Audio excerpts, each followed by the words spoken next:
Kunin mo lahat eh. Kunin nyo lahat yan, kunin nyo.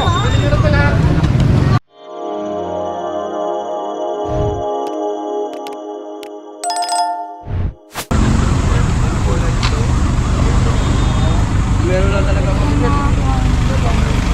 Aninda? May paninda ka ba? Makwenta mo, bibiling ko na lang. Oo. Anak ko ay talaga ako para na anak ko. Kaya nga. Alam mo yung hanap buhay. Alam mo yung hanap buhay, te. Okay, sa pier. Tugal lang talaga kami. Lahat tayo gusto mo. Bigyan na naman nila sidecar na lang. Bigyan naman natin sa tama mo.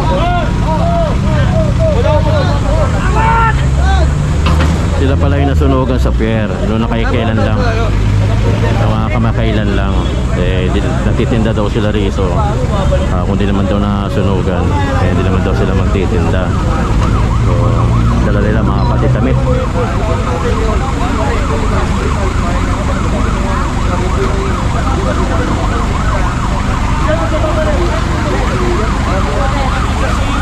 Kasi pag-open na dyan, bawal kayo dyan. Yung alam mo hindi masama, ilagay nyo lang sa tama.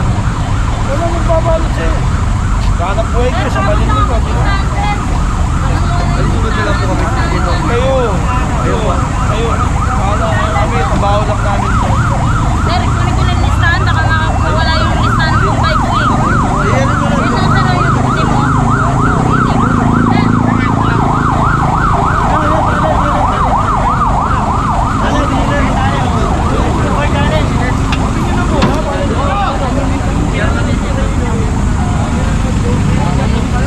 Oy! May pamilya siya, meron na siyang coach.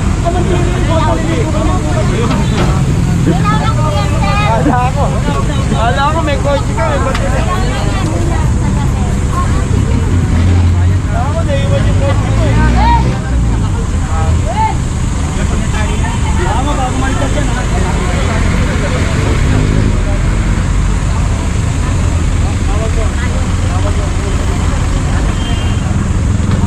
Sila daw ay nasunugan sa pier.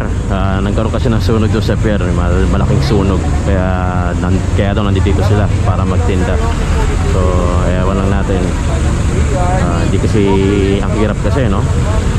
Ang hirap kasi, pwedeng totoo, pwedeng hindi. Pero, problema na nila yan.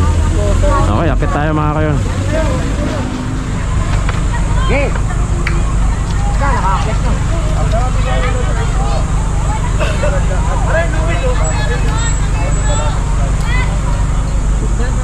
Ayun? Ito yung mga nadali. Hindi. So, ang dami mga tao. Mga paninda na rin halos. Mga tubig. Sabi lang natin ito babalik lang. Mama to. Candy. Payong. Gandang araw po. Ingat po. Ganila.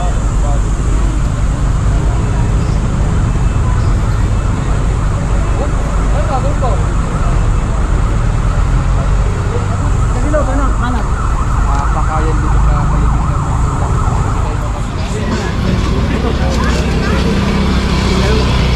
Hoy, yung mga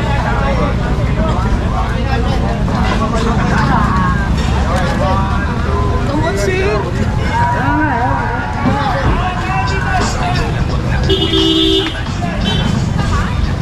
Yeah.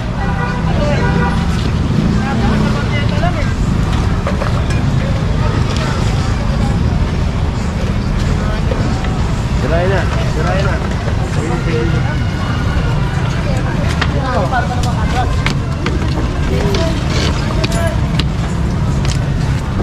Hoy, masahin na, boy.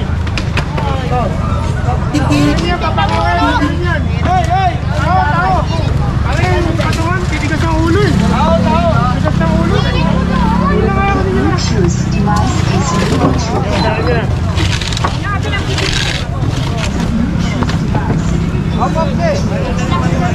Ayun, narinig nyo naman si Boss Irish, matitigas daw talaga ang ulo.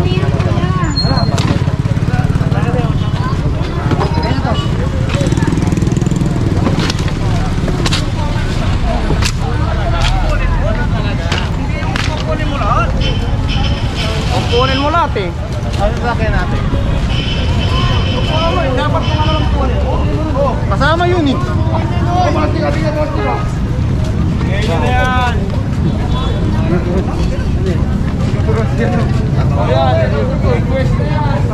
Yung pwesto, yung nagtitinda ng buko.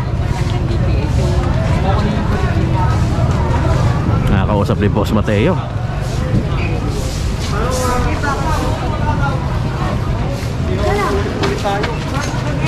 Wala na akong ano. Diyan mo muna yun.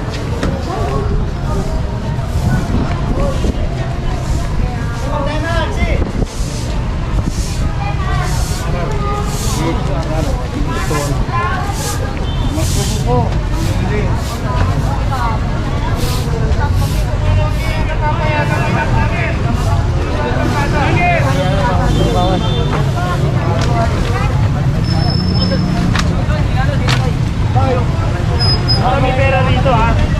Pera dito, ito yung pera oh. O yan oh. Okay. Bariya lang, bariya oh. Baka mamaya. Ano ba kasi sabihan tayo. Isa kay kanina to. Sige na. Go! Pinakita lang natin yung barya for transparency. Baka sabihin na yung in-request kasi yun na to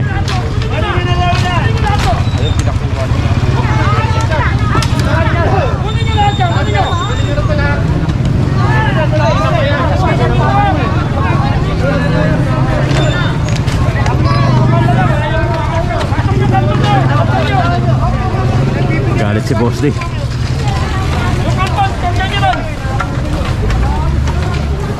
Ayun, ang dami na isasakay sa truck. Tayo nyo lahat ano? Hindi ang gulay, dudunay dyan. Sige na, dali mo na ron.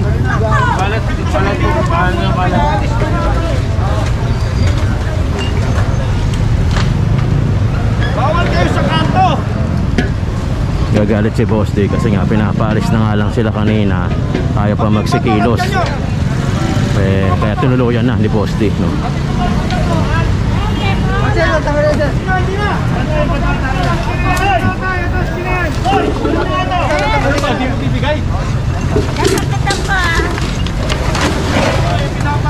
Si Boss Mateo na tuloy ang kumilos.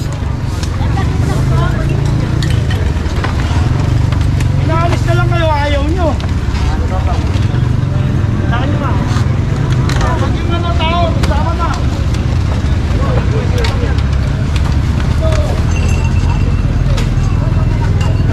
Pera, Bigay nyo yung pera, bigay nyo.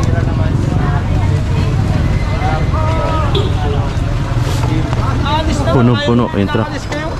Paalis na lang kayo. Dilinsiyano, sarap. Ayun, malinaw mga kayon. Sige na, diretso nyo na. Huwag yung ano, ayaw niyo ano.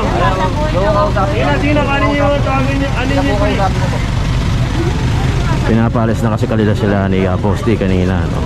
Mga ayaw pa magsikilos kaya nagalit si Boss D tuloy. Pinakarga mismo pati mga paninda.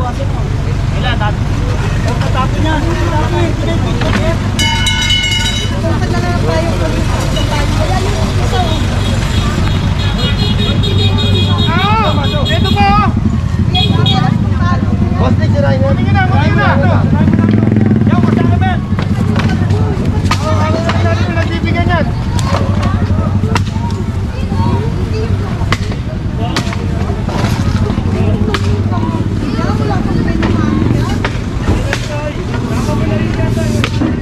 Yun ang mahirap kasi mga kayon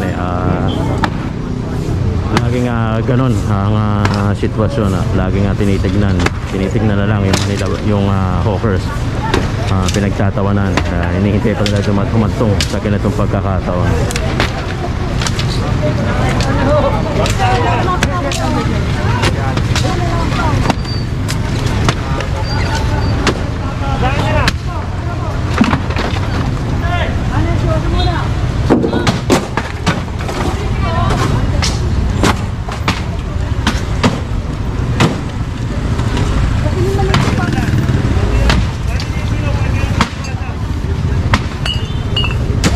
Usually, yung pinakakanto ng bangketa, yun yung pinagbabawal kasi makikita mo nawawala na yung daan dito dahil natatakpan nila. Yan ba? Ayaw talaga ang ganito, oh. Kunin nyo ito lahat. Kunin nyo lahat dyan. Kunin nyo na, German.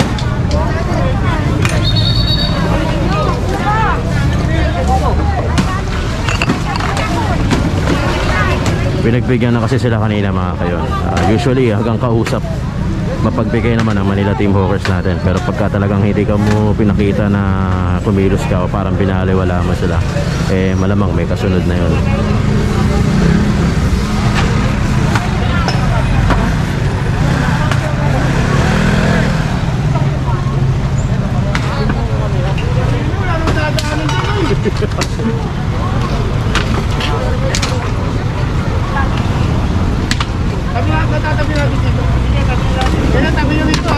Ito, i-coordinate ito sa DPS para mahakot ito. Kasi nga baka maharangan yung kalsada, kaya i-coordinate sa DPS sa District 3 dahil Distrito 3 itong Quiaco area.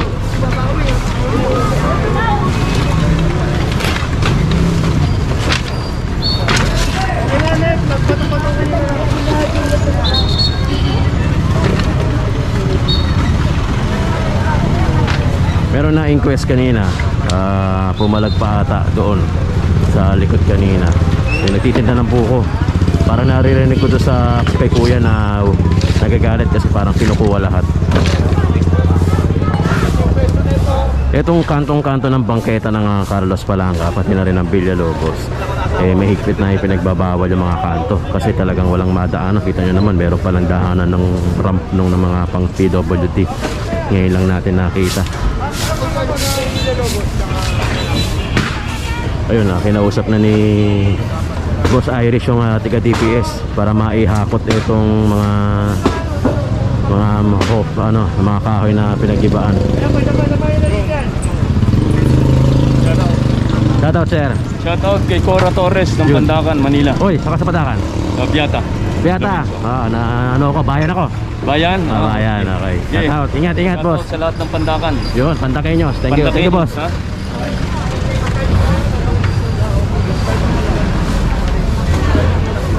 Mamaya, yung naputol nating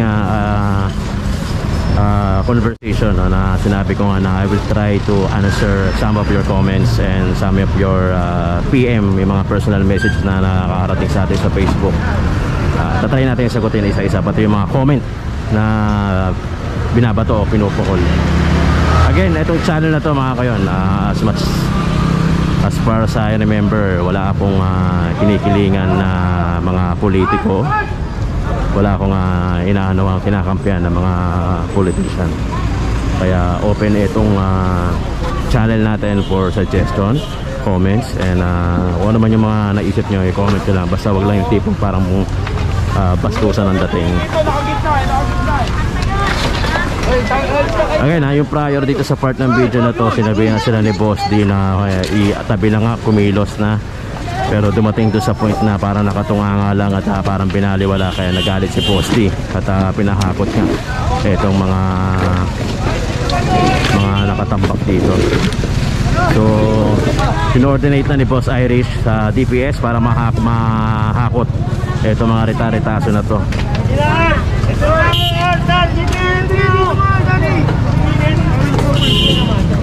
Pinapatabi na rito kasi nga hintay lang yung truck ng DPS para hakutin na ito lahat.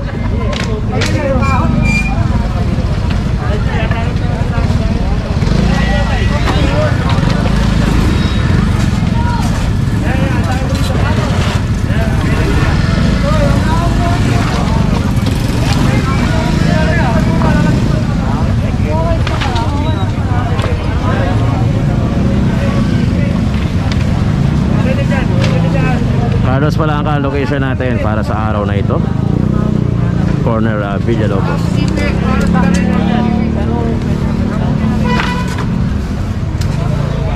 Yan, atake nito, mabigat ni Betty. Huwag na yan, Kenneth! Ito lang!